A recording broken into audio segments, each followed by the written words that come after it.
Freud, sí, orientación psicológica en niños y adolescentes y nuestro blog, Pistas y Desvíos, tiene el placer de tener a Virginia Ungar con nosotros para charlar sobre algunos temas de interés.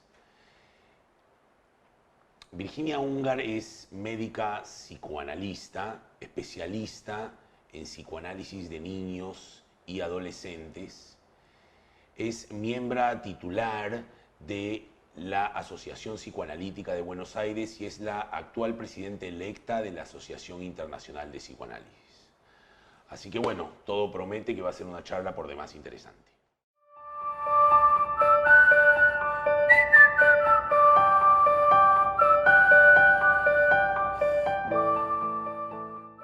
Muy bien, Virginia. ¿Cómo no hablar un poco de psicoanálisis con una psicoanalista con la trayectoria tuya? Entonces, quisiera hacerte en primera instancia una pregunta en relación al psicoanálisis. Desde tu perspectiva, ¿qué piensas que diferencia el psicoanálisis de otros abordajes, tanto en el orden de la evaluación como en el orden de la intervención terapéutica? El psicoanálisis es, yo quiero recordar esto ante todo, porque también esto lo dijo Freud, es una psicoterapia. Lo que diferencia el psicoanálisis de otro tipo de psicoterapias son varias cosas. En primer lugar, si bien puede haber una consulta por un síntoma, por un trastorno, por un problema, por una dificultad, vamos a centrarnos en los niños y adolescentes, y también si bien apunta a mejorar el sufrimiento de un paciente, porque un paciente niño también, si viene a la consulta, tiene algún tipo de padecimiento. A veces no lo nota él y lo notan los que están a su alrededor, los maestros, los educadores, los pediatras, los padres, la escuela. Entonces, si bien es un tipo de psicoterapia que apunta a disminuir y aliviar el sufrimiento, necesita de un tipo de contexto diferente, no solo apunta a aliviar el síntoma, sino también a que el niño pueda tener ajustes que necesita en su personalidad, porque el niño también tiene una personalidad, que le permitan enfrentar lo que yo llamo las tareas psíquicas que el desarrollo evolutivo le impone. Entonces, hay diferencias que podemos denominar de técnica, que llamamos los psicoanalistas de encuadre. Se suele decir que las terapias analíticas, las psicoterapias psicoanalíticas o un análisis son más prolongados, que necesitan de una frecuencia de encuentros del terapeuta con el paciente más frecuente. No tiene una duración estimada de antemano y eso hace que haya diferencias. Por supuesto que si me preguntas a mí, nosotros ya hemos dialogado en otras circunstancias y en otros ámbitos a lo largo de unos cuantos años. Yo te voy a decir que como yo practico el psicoanálisis, para mí el psicoanálisis o la psicoterapia psicoanalítica, si me tienes que preguntar, yo voy a decir que es la mejor de las terapias. Pero también es cierto que hay que evaluar, como decías, en cuanto al diagnóstico o la intervención o el tratamiento, hay que evaluar muy bien, como cualquier acto médico. Hay que hacer una buena evaluación, un buen diagnóstico y una buena indicación que tome en cuenta el contexto y las características de la vida de ese niño y de su familia. Si me preguntas, por ejemplo, en cuanto a la duración, puede ser que sean más largos los tratamientos que otro tipo de tratamientos. Yo no creo que esto sea tan cierto. En mi propia experiencia, porque yo trabajo con niños, con adolescentes, con adultos, con parejas, algunas veces veo familias, pero no es mi especialidad, pero al trabajar con niños es algo que tienes que hacer. En mi experiencia de mi propia práctica, los tratamientos con niños son más cortos, por varias razones. Si lo comparamos con los tratamientos psicoanalíticos de adultos. No podemos predecir la duración. Es como si alguien me pregunta, ¿y cuánto tiempo me va a llevar llegar aquí a la plaza que está cerca de este lugar? Y depende del paso. Tu paso, mi paso, no van a ser iguales, por múltiples circunstancias. Pero no es necesariamente cierto que el tratamiento va a ser muy prolongado. No es mi experiencia, por lo menos. Sí no se puede medir en tiempos de semanas, sí no se puede medir en tiempos quizá de meses, pero mi experiencia me dice que no son tan prolongados. Solo una precisión, cuando tú dices ajustes, tareas psíquicas del desarrollo, una breve referencia a eso para yo entenderte. Claro, sí entiendo, creo que vale la pena aclarar esto. El niño, yo lo llamo tarea, el niño tiene, así como todos desempeñamos tareas y tenemos nuestros trabajos, el niño tiene una tarea psíquica, que es la de desarrollarse.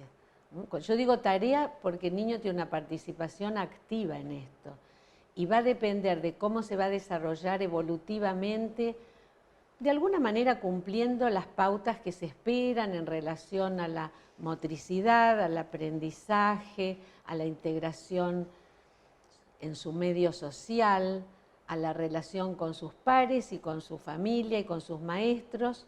El niño se espera que cumpla. No es un mandato, es algo que sale del mismo niño, porque todos los niños tienen un impulso al desarrollo. Justamente los niños a los que les falta este impulso se los ve enfermos y hay que ayudarlos de una manera diferente de la que ayudamos a un niño que, por ejemplo, tiene miedo de ir a la escuela o le tiene miedo a los payasos o no quiere ir a los cumpleaños o se hace pipí en la cama a la noche o come poco, para darte algunos ejemplos de los motivos de consulta. Que son los que vienen a consultar a PSI, muchos de ellos. Entonces, para que este desarrollo se logre, desde todos los puntos de vista que mencioné, tanto físico como mental, el niño tiene que contar con un entorno que facilite esto. Entonces, ahí es cuando yo hablo de ajustes. A veces nos consultan y vemos desajustes. Un niño que puede ser no escuchado, un niño que no encuentra un ambiente familiar que lo sostenga para que se pueda desarrollar. Esto no quiere decir que tiene que haber felicidad en las familias, porque ya la convivencia de dos personas en un grupo, una familia, es difícil y genera también una tarea. Pero hay circunstancias en las que un niño no tiene un ambiente que Winnicott, un gran psicoanalista inglés que primero fue pediatra y daba charlas en la BBC a los padres, llamaba el ambiente facilitador.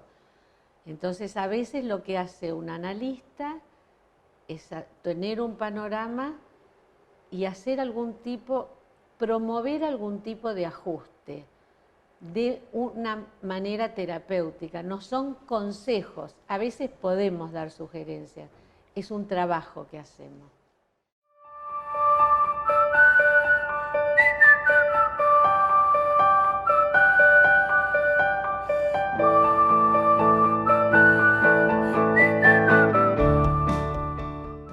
Estaba pensando, hay muchos padres, incluso algunas escuelas o educadores, que cuando vienen a PSI vienen con algún preconcepto o prejuicio respecto de lo que es la mirada psicoanalítica. Puede tener que ver con la duración de los tratamientos. Una vez un padre nos decía, bueno, yo una vez fui a consultar porque mi hijo le tenía miedo a los perros y terminamos hablando de tantas otras cosas. ¿Qué le dirías a ciertas personas que pueden venir con algún preconcepto o algún prejuicio respecto de lo que es la mirada o la aproximación psicoanalítica? Y yo les diría que seguramente en algo tienen razón de tener temor o de tener ese prejuicio que debe estar basado en alguna situación de la realidad también. Es cierto que a veces los padres vienen con un propósito que tienen pensado para su hijo y, bueno, y la cuestión pasa por algún otro lugar. Los niños son muy buenos, va a sonar quizás un poco feo esto que estoy diciendo, pero son muy buenos como continentes de los conflictos familiares, de los conflictos de pareja. Y muchas veces cuando hacemos la evaluación de un niño nos damos cuenta que el niño aparece como el portador del síntoma y en realidad es el efector de una situación que está transcurriendo en la familia. No podemos apaciguar a las personas. Yo no puedo decirle no tenga miedo, porque si tiene miedo es parte de lo que ocurre en el campo. Y probablemente ese miedo esté originado en algo del padre que se despierta en contacto con el niño y viceversa. Lo único que trataría es de generar la necesaria confianza con los padres hasta que ellos se sientan tranquilos de alguna manera, yo lo digo así, prestarte a su hijo, que es de lo más valioso que tienen, para que tú lo evalúes. Entonces, yo lo que diría es que lo que hay que hacer es trabajar más con esos padres. Yo los entiendo. Darle a tu hijo a alguien que el chico no conoce, y ellos mismos conocen poco. Algunos padres están muy angustiados y te presionan para que rápidamente hagas algo. Otros, como dices, están desconfiados. Nosotros los psicoanalistas sabemos que además de la relación que establecemos con el niño, que en psicoanálisis se llama transferencia, hay relaciones con los padres, con la familia, que son factores que nosotros tenemos que tomar en cuenta. Nosotros tenemos que hacer algo con esto. Ellos no tienen por qué estar ni tranquilos ni confiados. Claro. Está de nuestro lado generar un clima de confianza y saber que nuestro trabajo es de una enorme responsabilidad, ser conscientes de eso. Me hacías recordar, hace unos años me consultó un niño que a la primera entrevista vino con su mamá y cuando yo contesté con mi voz tórrida por el intercomunicador, el niño cuando bajo a abrir la puerta estaba detrás de la falda de su mamá diciendo yo no subo, para mí se va a convertir en un monstruo arriba. Y tomó un tiempo hasta que la madre pudo dejar un poco el espacio y permitir que yo trabaje con el niño solo, y el niño fue el que lo habilitó. Dijo, me parece que no se va a convertir en un monstruo, puedes irte, mamá, le dijo. Me hace pensar en dos cosas. Una, que algo que dice mi marido, que ya lo entrevistaron, Sí. Que es cierto. ¿Cómo sabe el niño que no hay un león atrás de esa puerta? ¿Por qué tiene que saber eso? Y por otro, me parece que también tenemos que hacer hincapié ahora en que un niño que se desprende fácilmente, un niño pequeño, 4 años, que se desprende muy fácilmente de su madre o de su padre que lo traen a la consulta, para nosotros es indicador de que hay algo que no están dando bien. Por supuesto. Porque el niño es de los padres y enfrenta al terapeuta como una situación nueva. Y como dijo Julio, ¿cómo saben que no hay una fiera? Tu paciente, al escuchar tu voz, se tomó su tiempo y después dijo, bueno, entro. Y así entra mejor. Esta es la base, yo me voy a desviar, pero bueno, del tema que estamos tratando específicamente El ahora. blog se llama Pistas y Desvíos. Vamos a ir a los desvíos. con el desvío a otra pista. Esta es la base de la enorme influencia que ha tenido el psicoanálisis de niños en Argentina y en toda Latinoamérica, más que en ninguna otra región del mundo, en otras áreas como la pediatría, la odontopediatría, la educación, la ley y otras ramas de la medicina. Porque antes, yo voy a contar una anécdota mía, cuando yo era pequeña tuvieron que hacerme una operación de amígdalas, me tuvieron que sacar las amígdalas. Claro, a mí no me dijeron que me iban a sacar una radiografía. Me llevaron, me sentaron en la falda de un señor que me atrapó así fuertemente y me durmieron con una máscara. En estos días prácticamente no se hace esto ni en los hospitales públicos.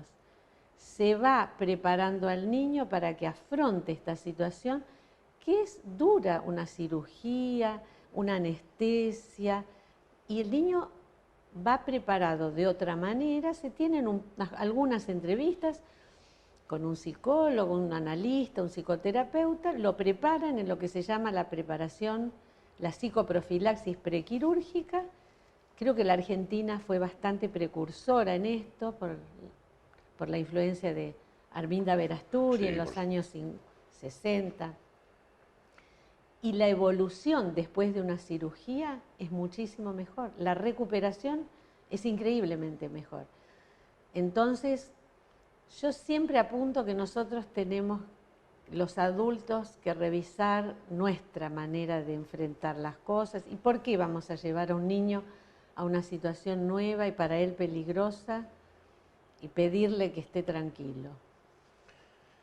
Me queda muy claro y solo redondearía esto en términos de que tal vez el tiempo de algunas intervenciones tiene que ver mucho con la generación de un espacio confiable. Sí.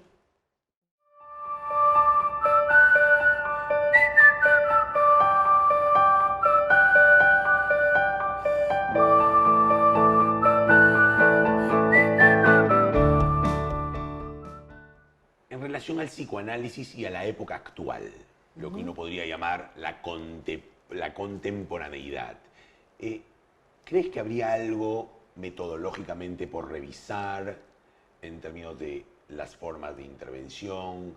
¿Hay algo por descartar? ¿Hay algo por obligatoriamente actualizar? Especialmente en lo que a los niños y a los adolescentes de hoy se refiere. Yo creo que la actitud de revisarnos a nosotros mismos, de preguntarnos y de cuestionarnos, esta actitud es vital, ha sido siempre y va a tener que ser siempre esa actitud. Preguntarnos a nosotros mismos, abrirnos a ver qué está pasando en el mundo. Yo creo que los cambios han sido necesarios, son necesarios y sobre todo tener en cuenta el contexto, pero en cada lugar, en cada cultura. Seguramente tu pregunta también tiene que ver con todos los cambios en relación a las configuraciones familiares, los cambios en relación a los desarrollos tecnológicos, a cómo un niño interactúa con la realidad informática de una manera absolutamente espontánea y eficaz a partir, yo te diría, del año. O un bebé también está con una tableta, con el dedito y sabe encontrar el icono. Yo creo que negarnos a ver que esta realidad es la realidad en que vivimos puede tener un efecto negativo. Pero eso no quiere decir que en lugar de ofrecer juguetes a los niños tenemos que ofrecer computadoras, tabletas o celulares. Yo te voy a decir que en mi práctica, y son muchos años, no quiero decir cuántos, pero una sola vez me pidieron una computadora. A veces me piden demostrarme en el celular un jueguito, pero yo no creo que sea una cuestión de modificaciones técnicas que tenemos que hacer. Personalmente yo sigo ofreciendo juegos a los niños, que es la manera en que nosotros tenemos no solo de evaluarlos, sino de tratarlos. Es una terapia a través del medio de expresión natural de un niño, que es el juego. Sigo ofreciendo eso, pero sí creo que tenemos que revisar, interrogarnos, preguntarnos cuál es el efecto que tiene la cultura del momento en las prácticas. Y yo creo que ha cambiado. Creo que ahí podemos hablar algo más de la relación con los padres también. Yo cuando empecé a trabajar como analista de niños, además yo organicé un consultorio que todavía tengo así armado, es una sala especial con pisos lavables, paredes lavables, pizarrón, una pequeña lavabo para que puedan jugar con agua. Cuando empecé había una indicación de que un analista de niños tenía que ver a los padres una vez por año nada más. Eso cambió absolutamente. yo no le encuentro sentido al hecho de negar que el niño vive con sus padres y de alguna manera, yo lo digo así, es de los padres. Y claro, hay que tener un contacto más frecuente, hay que recibir información, a veces dar información, y además ahora ya es con el celular eso. Yo siempre digo que en el celular cabe todo un mundo, está todo ahí. Entonces también es la manera en que en un WhatsApp o un mensaje de texto nos avisan, estamos retardados, el ómnibus de la escuela no llegó, lo que fuere. Tiene fiebre, no lo puedo llevar, podemos ir otro día. Esto, por un lado, es la comunicación.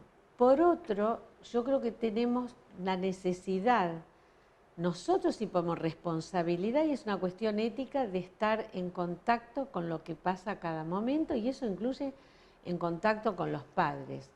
Eso no quiere decir que no vamos a respetar el espacio íntimo que tenemos con los niños, donde, para dar un ejemplo, porque creo que esto es interesante también, con el niño se hace una especie de contrato, si, como lo quieran llamar, con el cual uno le avisa, te voy a ver tal día, tal hora, tienes estos juguetes, cuando empieza un tratamiento. Si un padre de un niño de 8 o 10 años me llama a mí y me dice, quiero tener una entrevista, estoy muy preocupado, tiene muy malas notas, yo le digo al niño, no le pido permiso, pero le digo, mira, me llamó tu padre, quiere tener un encuentro conmigo, lo tengo y después le relato. Hay otra dinámica en este momento en relación a los tratamientos de niños, pero también tenemos que cuidar el espacio del niño. Yo lo veo mucho en mi trabajo de supervisión. El efecto que tiene de enojo en un niño que uno haya dejado venir a los padres sin siquiera avisarle es muy grande. El enojo lo va a tener igual y eso es trabajable por nosotros. Ahora, en este orden de lo que tú llamas el espacio y lo íntimo, estaba pensando que hay algunas evaluaciones que han llegado a PSI, en donde PSI ha hecho, como parte del método de evaluación, algunas observaciones del niño en el contexto escolar, incluso en un caso en el contexto familiar, en donde la idea de espacio ya no está tan delimitada. Y entonces hoy las intervenciones tal vez incluyen un poco también a la escuela, no solo a la familia, algunas sesiones que yo he tenido de evaluación con algunos hermanos. Se ha ampliado un poco algo de esto del espacio, no sé si tú lo ves un poco así. Sí, es muy interesante lo que traes porque se ha expandido se ha expandido el campo de la terapia de los niños. Por supuesto, es muy necesario hablar con los maestros, los directores. También a veces hay escuelas que tienen un gabinete, hay una psicopedagoga, un psicólogo a cargo, y por supuesto que esto hay que hacerlo. A mí personalmente en este momento no me resulta, por razones de tiempo, no puedo ir más a las escuelas, Claro. Pero hablo con las escuelas o a veces me vienen a ver. Sí, es muy interesante. La cuestión de que sea abierto el campo y que somos más flexibles a la hora de incluir más elementos o personas o sujetos en nuestro campo, no quiere decir que no debamos preservar el contrato que tenemos con un paciente. El tratamiento psicoanalítico es un tratamiento que tiene una intensidad de sesiones importante, se desarrolla lo que nosotros llamamos la transferencia, y es más fácil ver que la mínima interferencia tiene un efecto muy, muy importante y muy grande. Vuelvo a decir, si un niño se enoja, y que se enoje, y está por ahí a veces está bien también que se enoje, pero es importante tener la noción de que uno es responsable también de los efectos que esto va a causar. He tenido situaciones, son muy graciosas. He recibido animales, por ejemplo, perro, una vez un conejo, que la niña quería ver, que necesitaba que yo lo viera. Bueno, sí, me comió una cortina, digamos, ay, después no tuve más cortinas, me enseñó mucho, pero no, sí, esto es fundamental, es fundamental.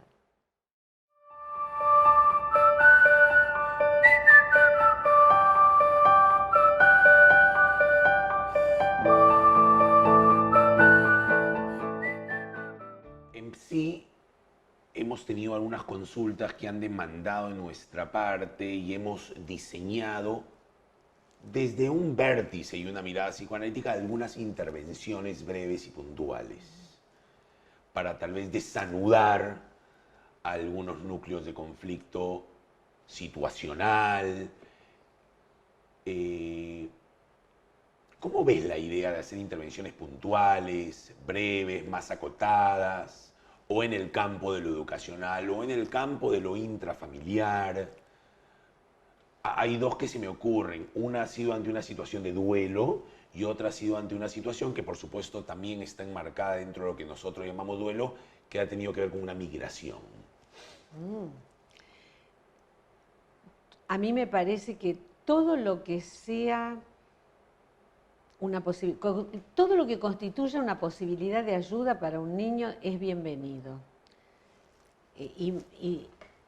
Y también me parece necesario que se hagan intervenciones puntuales, que se haga trabajo con las personas que viven con el niño o que se ocupan de la educación del niño. El único tema que yo tengo como resguardo es que lo tiene que hacer una persona con mucha experiencia y que tenga, si yo hablo de psicoanálisis, internalizado el psicoanálisis. Yo, por ejemplo, a esta altura me atrevo a hacer una intervención corta con algún niño que pueden traer de un lugar lejano, y si veo que hay un ambiente adecuado en el niño, alrededor del niño y que contenga al niño. Yo creo que esto lo puedo hacer porque tengo muchos años de experiencia.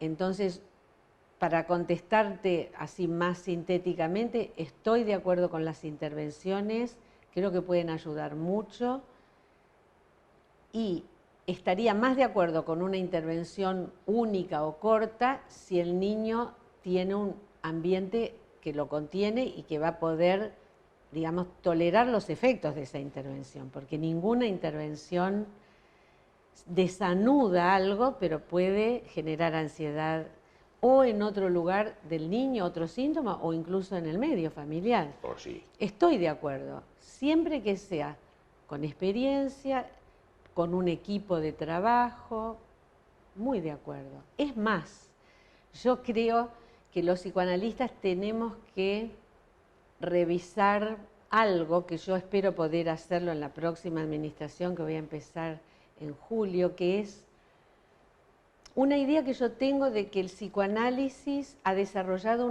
una herramienta muy valiosa, muy eficaz y muy testeada, ha sido muy probada desde que nació el psicoanálisis a esta hora. Y además es una práctica, un tratamiento que está diseñado para la práctica privada. Yo creo que sería una pena guardar en una caja de cristal esa herramienta y que todos nos dediquemos nada más que a la práctica privada. Yo creo que el psicoanálisis tiene mucho para decir en muchos campos que no son el consultorio privado de un analista. Y no quiero decir que hay que hacer psicoanálisis en un centro comunitario, en un centro terapéutico, en un hospital. Lo que quiero decir es que nosotros podemos ayudar a pensar situaciones conflictivas en servicios psiquiátricos, de psicopatología, en escuelas, en centros comunitarios, en lugares que sufren determinadas circunstancias, como podría, ya que mencionas migración, este es un momento en el mundo en donde en Europa, para contextualizar algo esta situación, están viéndose con el problema de cómo dar ayuda a las familias de los refugiados, a los niños, Y hay programas en gobiernos que tienen medios para dar, que dan fondos y piden ayuda a los psicoanalistas para esto. Así que creo que tu pregunta todavía tiene más posibilidades de expansión. Otro día la seguimos conversando.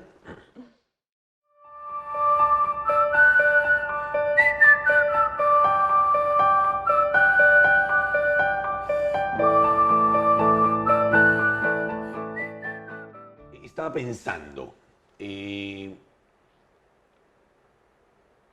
algún momento hablaste de cuánto el psicoanálisis muchas veces ha sido originalmente pensado para la práctica privada, ha estado en un lugar a veces del imaginario y de la mente de muchas personas como ligado a algo muy diferenciado, incluso elitista, incluso disciplinariamente pensaba, tal vez no ha tenido en todas las épocas tanto diálogo con otras disciplinas. Sí. Y más bien así, pienso en algunos de los prejuicios que yo escucho respecto del psicoanálisis por parte de algunos centros educativos o padres. ¿Cómo ves la necesidad de dialogar con otras disciplinas por parte del psicoanálisis hoy día en temas como lo de las migraciones y los refugiados, en temas como los del autismo, etcétera? Lo veo como algo absolutamente necesario. Después vuelvo a tu comentario acerca de lo de la práctica privada.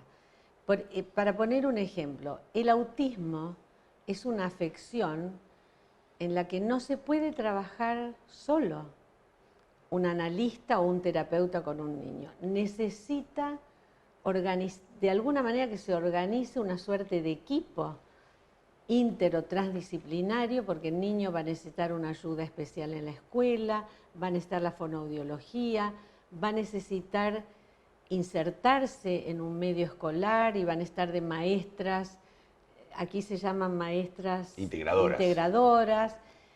Eso es para dar un ejemplo. Yo tengo experiencia en tratamiento de autistas, una afección de la que distintos enfoques van a dar cuenta de teorías acerca de su origen.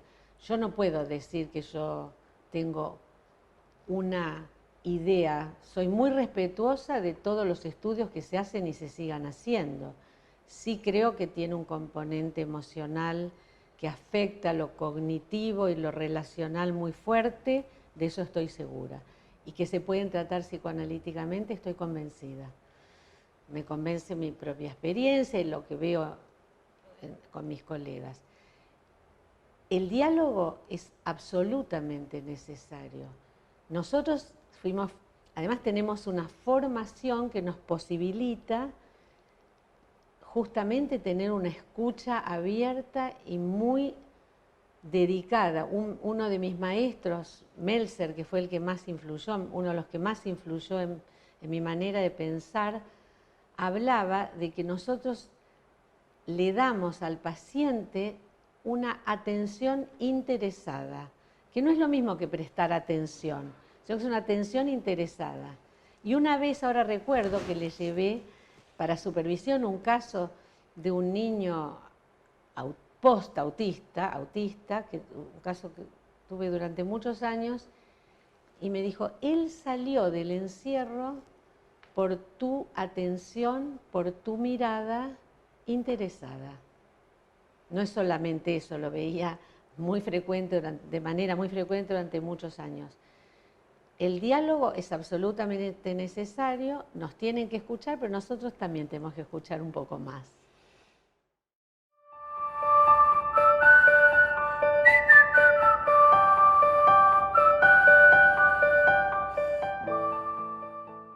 El autismo, un concepto y una noción multívoca, por supuesto, que es pensada desde diversas miradas y aristas, neurológica, genética, psicológica, psicoanalítica, etcétera, incluso alguna vez alimentaria. Leí algunos textos sobre algunos asuntos con el gluten y el autismo, pero en fin, es pensado de distintas aristas.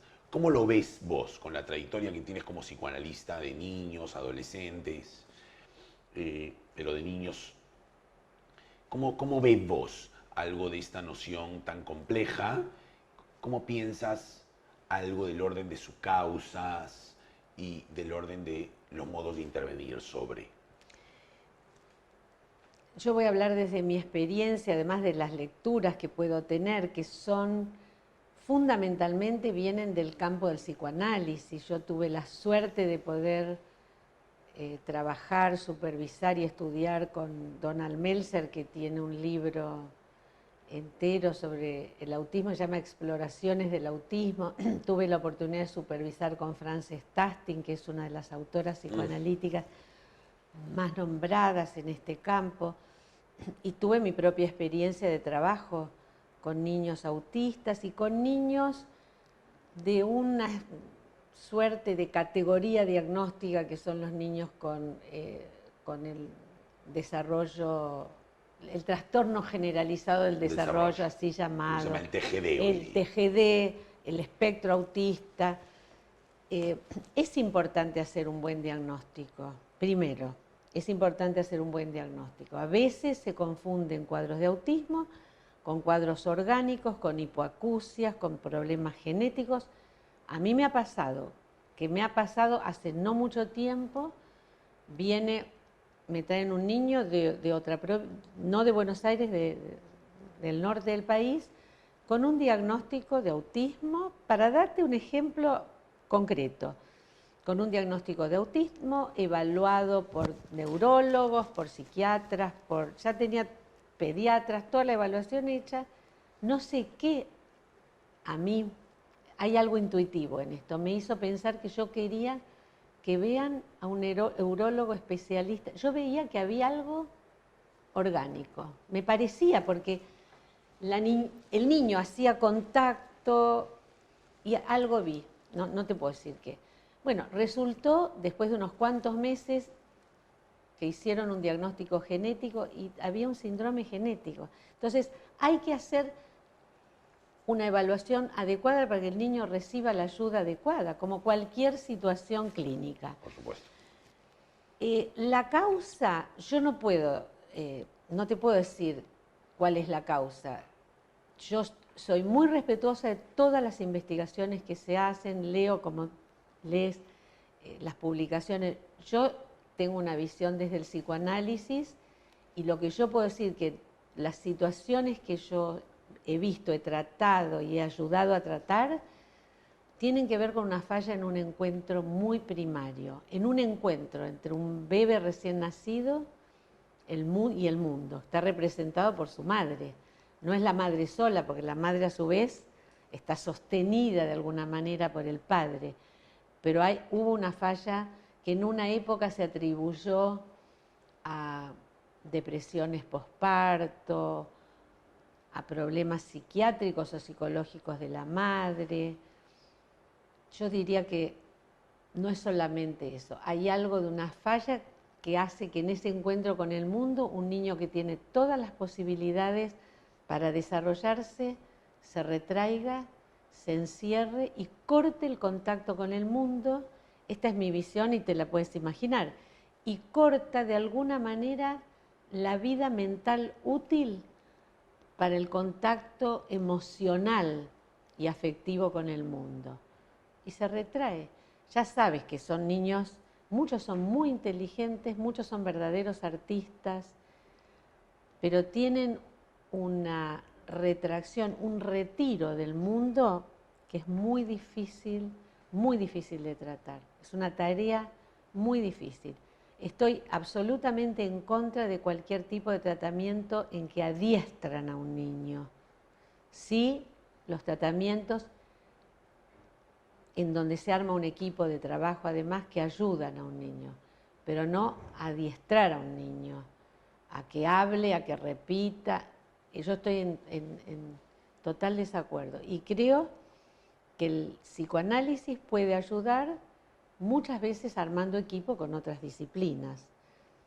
Eso es lo que te puedo decir con respecto al origen. Soy muy respetuosa porque si encuentran alguna otra causa, yo soy médica, tengo que aceptar las evidencias, no se ha encontrado. Pero cuando dices adiestramiento, ¿qué has visto Y vos? he visto terapias donde el niño lo tratan de una manera intensiva que de solo escuchar a mí me agota.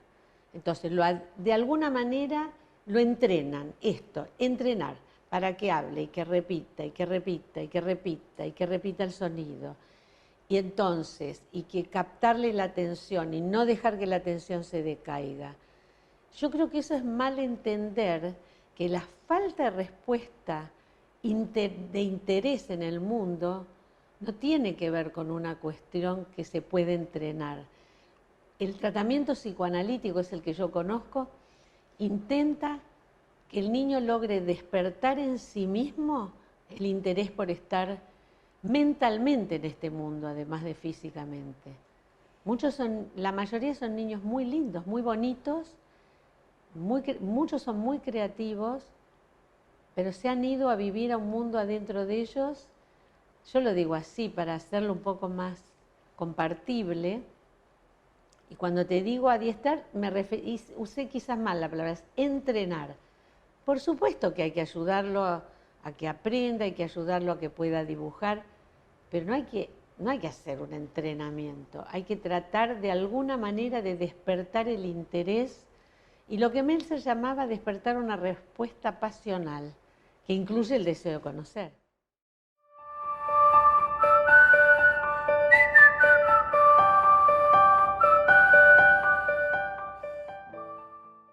Pensando la escuela, Virginia, como no solo un lugar de formación, sino como un lugar que también puede ser entendido como de prevención y diagnóstico para la niñez y la adolescencia.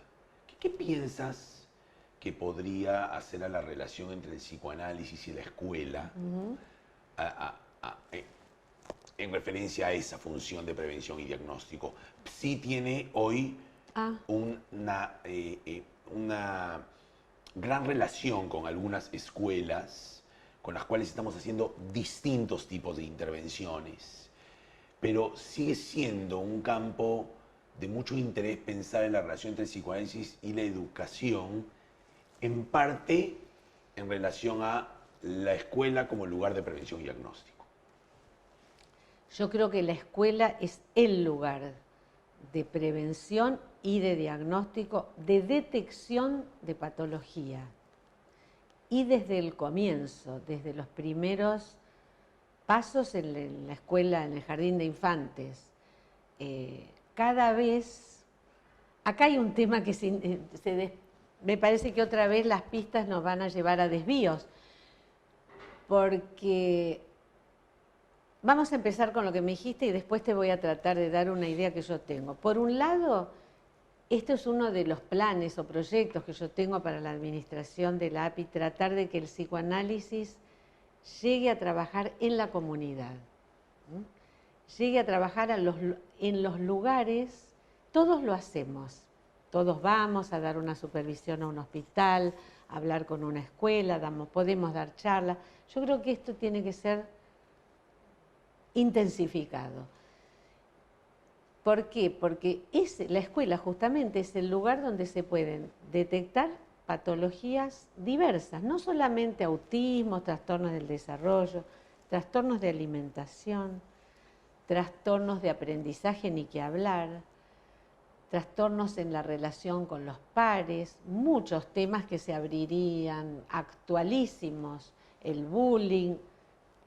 Entonces yo pienso que el psicoanálisis puede ofrecer su manera de pensar sobre estos problemas y no solamente eso, sino que puede disponerse a trabajar, psicoanalistas con experiencia, a trabajar con los educadores de varias maneras. Hay una manera, ahora se me acaba de ocurrir una sugerencia para si vale. Por favor, ¿cómo si hay lo va a valer? espacio. Hay una manera de trabajar que tiene la Tavistock, una clínica de salud mental en Londres desde hace muchísimos años, y tienen una manera de trabajar en la formación de psicoterapeutas que los llaman ¿cómo se llamaba? Bueno, se llama problemas de trabajo, voy a traducir literalmente. Entonces, ¿cómo en Inglaterra pueden ser psicoterapeutas no solamente los psicólogos y los médicos, sino también egresados de otras disciplinas, cosa que en la Argentina y me parece que, no sé, en Perú... No, en Lima la sociedad psicoanalítica bueno, acepta gente por fuera de las mejor. disciplinas médicas. Entonces, este grupo se llama, bueno, grupos de discusión sobre el trabajo. Entonces, suponte que se arma un pequeño grupo de 5 personas, donde hay un psicólogo, un médico, una educadora, una psicopedagoga. A mí me tocó, cuando yo fui a la Tavistock a visitar varias veces, en un grupo había una hermana religiosa, una monja, porque ella era una educadora de un colegio religioso. Entonces, en este grupo se llevan, y esto lo conoces, relatos de situaciones problemáticas en el campo de trabajo de cada uno. Recuerdo una situación en alguno de los grupos, después yo trabajé y armé acá unos grupos que no pude seguir, donde esa persona, ese profesional, trae una situación que se le planteó. Era una odontopediatra y tuvo que correr a la niña hasta la calle porque no quería dejarse dar anestesia. Ella trajo, este es el problema, se discute en el grupo con un coordinador entrenado y entonces ahí surge cómo ve el psicoanálisis desde una mirada psicoanalítica este problema, con lo cual no hace falta decirle a la odontóloga qué es lo que tiene que hacer, se va a dar cuenta ella misma qué es lo que tiene que hacer, como te diste cuenta en otras de las preguntas que me hiciste, que tenías que esperar hasta que el niño tenga confianza. Y no es una cuestión de época solamente, es una cuestión casi de sentido común. Entonces, esta sería, para darte un ejemplo, una de las maneras en que el psicoanálisis puede trabajar en la comunidad, con los problemas que tiene cada profesional. Esto tiene una historia en el psicoanálisis en los grupos Balint, claro, ¿no? Que fue un psicoanalista inglés que también de la Tavistock y de la Sociedad Británica, que creó este sistema de trabajar en grupo en distintas situaciones, un equipo de cirugía en un hospital y varios otros ejemplos. Lo de la educación y el trabajo de los psicoanalistas y de los psicoterapeutas en el campo de la educación es central, porque son los años de la vida que el niño tiene abierta toda su capacidad de aprender. A mí me gusta más que la idea de aprendizaje o de enseñanza y aprendizaje, creo que ya me escuchaste decir esto, la de transmisión, sí, ¿no? Porque es como si lo lograras descentrar del par el que aprende y el que enseña. Entonces, alguien con más experiencia transmite su propia experiencia y sus conocimientos a alguien o a un grupo de personas que son más jóvenes, pero van a terminar aprendiendo los dos. No estoy disminuyendo el estatus del educador, pero hay que ponerse en una posición más de par. Esto te lo enseña el psicoanálisis de niños. Con el niño tienes que jugar. Tienes que jugar, pues no tiene otro lenguaje. Me parece que con la enseñanza y el aprendizaje también. Y yo creo que podemos ayudar mucho en los psicoanalistas. Es uno de los campos que a mí más me interesa, por supuesto. Muy bien, muy bien.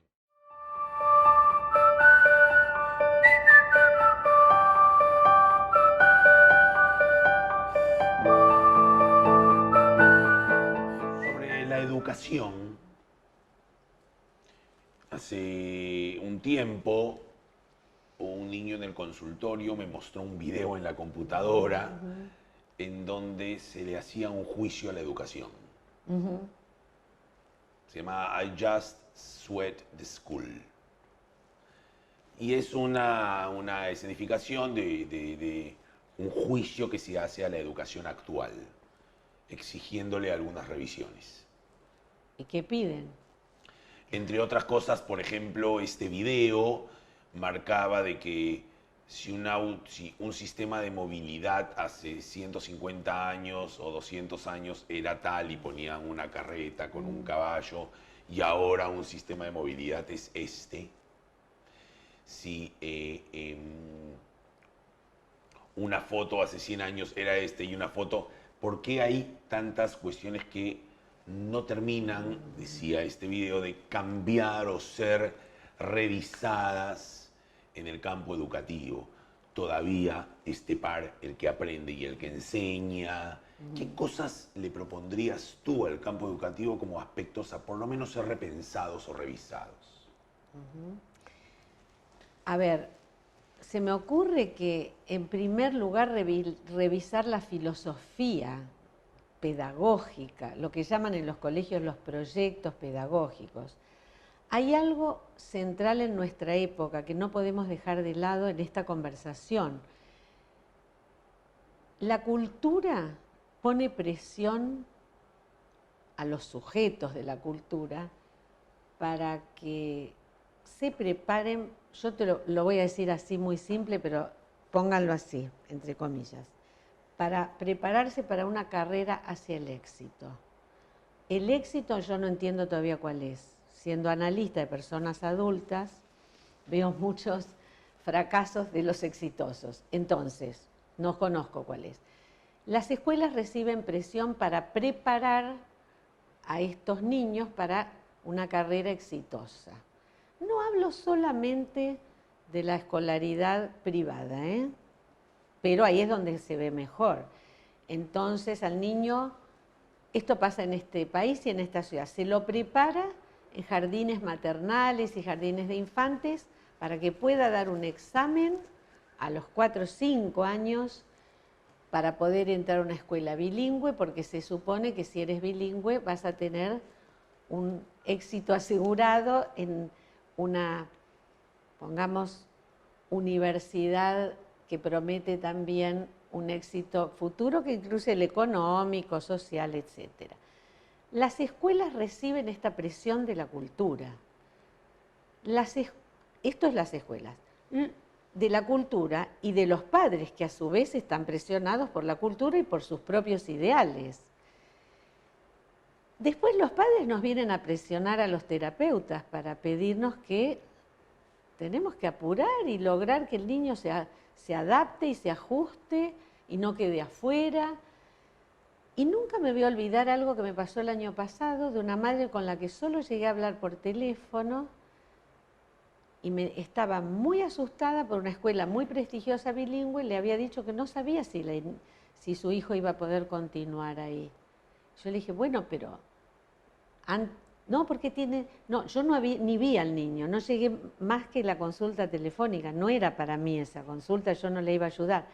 Me dijo, a mí, si usted lo ve, a mí lo único que me importa es que el niño pueda seguir en esta escuela, porque no es lo mismo conducir un Fiat 600, que es un auto que no sé si existe, que un Mercedes-Benz. Esa señora no llegó a mi consultorio porque le di a entender muy amablemente que con esa premisa no puedo ver a su hijo. Entonces, nos presionan a los terapeutas y esto nos obliga a revisarnos a nosotros mismos en relación a qué expectativa tenemos con nuestros pacientes. Yo pienso personalmente que no podemos tener ninguna otra expectativa más que el niño se sienta bien, el niño esté feliz y pueda vivir tranquilamente. Si nos vienen a ver para que el niño entre a la mejor universidad de cualquier lugar del mundo, no vinieron al lugar adecuado. ¿Cuántas veces hemos recibido consultas de padres de adolescentes horrorizados porque el hijo solamente quiere ser cantante de rock o quiere ser artista plástico? Yo no voy a ayudar a esos padres a torcer la voluntad del niño. Esto es algo que creo que hay que revisar seguro. ¿Cuál es el proyecto? ¿Qué adultos, qué ciudadanos queremos formar y tener? Y hay que dar lugar al que quiere enrolarse en esa carrera, que la corra la carrera. Pero recordar que hay muchos niños que no entran en lo que sería un corredor y que si se caen se quedan afuera del sistema. A esos niños recibimos. Eso hay que revisarlo. Y seguramente el contenido de los programas, la manera de relacionarse, ha cambiado mucho la manera de relacionarse. Hay muchos problemas de formación de pequeños grupos dejando afuera, otros sobre todo en las niñas. Y en esto nosotros podemos ayudar mucho a que se revisen las estrategias que tienen para lidiar con estos problemas. Pero esto sería muy largo, porque tenemos que hablar del bullying y también creo que cómo están armados los grupos de niños. En estos días hay niños que tenemos niños que tienen 2 mamás en vez de una mamá y un papá, o 2 papás, o son hijos de una madre que decidió tenerlos, o un padre que lo está criando solo. Ya la familia ensamblada, que era el modelo tan nuevo, cuando, te diría, yo empecé a trabajar con niños, en este momento ya eso es cosa de todos los días, hay otras realidades. Y eso hay que pensarlo, no podemos quedarnos así solamente observando o criticando o diciendo que es fantástico esto que está pasando.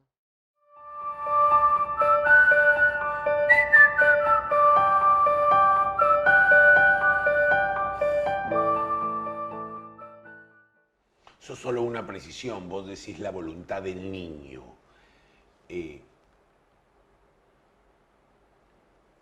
Hemos tenido en sí también, y lo veo en mi consulta, la referencia a algunos padres en relación a que hoy los niños tienen un exceso de participación o se le da una entidad excesiva en relación a su voluntad, su participación e incluso su decisión respecto a algunas cuestiones, tanto en la familia como en la educación. Tienen un nivel de participación respecto de lo que se está tratando en una escuela, la relación con el maestro, la objeción respecto a los métodos educativos. Ay, ya soy de school, me lo trae un niño a consulta. ¿Qué es esto de la voluntad del niño, a la cual algunos padres hacen referencia a cierta tiranía de la niñez hoy día? A mí me parece que es cierto, si se le facilita al niño el lugar de la posición de un adulto, incluso en la mesa familiar, si el niño es el que dice, no hables, si hablas, escúchame, y me parece que se está facilitando una confusión. A nosotros los terapeutas nos importa más que el niño no se confunda, que no arrase con su propia infancia y se convierta en un pseudoadulto. Por supuesto que una problemática muy seria de nuestros días son los niños pseudomaduros. Los niños, bueno, ni que hablar de esos programas de televisión, no voy a hablar de eso, pero los niños adultomorfizados, la vestimenta de algunos niños, en general eso no son problemas de los niños, son problemas de los padres. Y los padres a su vez tienen problemas en su propia historia con sus propios padres. Esto genera solamente confusión y la confusión no da al niño un suficiente espacio disponible para dedicarse a lo que se tiene que dedicar, que es aprender, divertirse, jugar. Y son adultomórficos, son personajitos. Lo ves en una mesa, en una familia eso. No hace falta tampoco ir a ningún otro ámbito.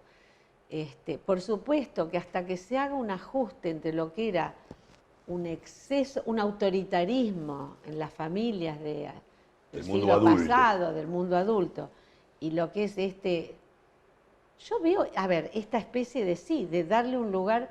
A niños pequeños le preguntan, pero a una niña, ¿qué te quieres poner, este vestidito o este? Una niña de 3 años.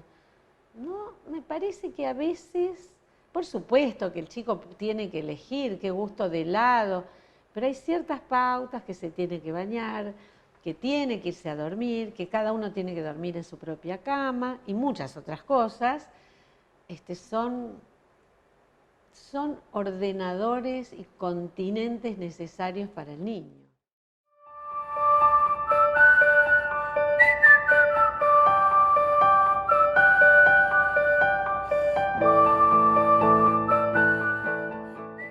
Freud decía que educar junto con gobernar y psicoanalizar eran las tres profesiones imposibles.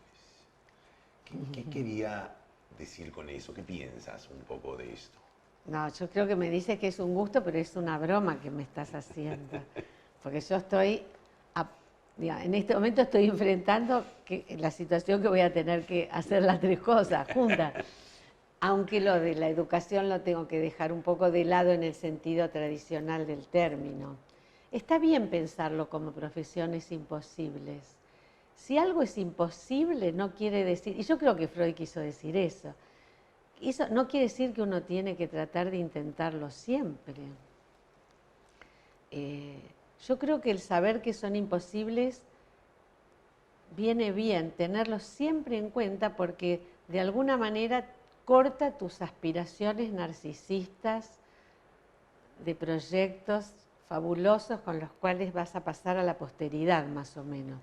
Los analistas ya tenemos un entrenamiento en esto, porque volviendo al tema de la intimidad, que es el título del próximo congreso que va a haber en Buenos Aires, nosotros tenemos un entrenamiento en hacer una práctica en un circuito íntimo, en el cual si las cosas nos van a ir bien con un paciente, no se va a enterar prácticamente nadie. Si las cosas nos van a ir mal, se van a enterar muchos. Eso hace que tenemos que trabajar nuestro amor propio, nuestro narcisismo, lo que se llama comúnmente nuestro ego, mucho. Pero esto no quiere decir que no lo vamos a seguir intentando. Gobernar, educar, psicoanalizar. Me parece que es yo lo entendí y lo entiendo y me parece fantástico como una advertencia, un recuerdo. Miren, piensen que van a enfrentar las tres tareas más difíciles que puede tener una persona, sin negar que son difíciles y hasta imposibles. Uno intenta y lo trata y lo lleva adelante, porque tiene una responsabilidad. En los tres casos tiene una enorme responsabilidad. Yo tengo ante mí una enorme responsabilidad. Y tampoco pienso que lo voy a poder hacer sola, otra vez. Yo voy a necesitar mucha ayuda. Y yo creo que la voy a tener. Mira, la verdad que para Pistas y Desvíos es un placer, es un honor. Yo tengo personalmente cierta gratitud. Tú has sido una de mis maestras aquí en Buenos Aires.